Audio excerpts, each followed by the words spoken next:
अस्सलाम वालेकुम। आप सुन रहे हैं Shahid Pakistani TV.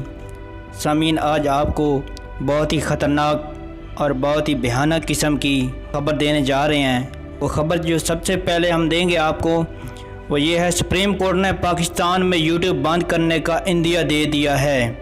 Supreme court ने सोशल मीडिया और यूट्यूब पर काबिल एतराज़ मवाद का नोटिस लेते हुए जस्टिस अमीन ने कहा है कि हमें आज़ादी इज़हार राय से कोई मसला नहीं, हमारी कारकर्दगी और फैसलों पर आवाम को बात करने का हक है, निजी ज़िंदगी का भी हमें आइन हक देता है।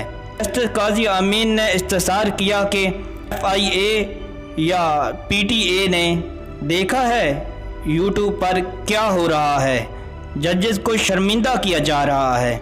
जस्टिस मुशीर आलम ने रिमार्क्स देते हुए कहा है कि अमेरिका पूरी यूनियन के खिलाफ मवाद यूट्यूब पर डालकर दिखाए। किसी ममालिक में सोशल मीडिया को मकामी कानून के तहत कंट्रोल किया जाता है।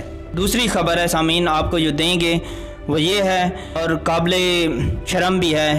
यकीन कीजिए कि ये इस तरह की खबरें इंसान सुन के एक मर्तबा जो है परेशान भी हो जाता है, हैरान भी हो जाता है। खबर यह है कि वज़ीर आला पंजाब ने रावलपिंडी में बेटे के मां पर तशद्दुद के वाक़े का नोटिस ले लिया है। उस्मान बुज़दार ने RPO रावलपिंडी एहसन यूनुस से वाक़े की रिपोर्ट भी तलब कर ली है। इससे कबल ही पुलिस की जानिब से मुलजिम की तलाश का सिलसिला जारी है।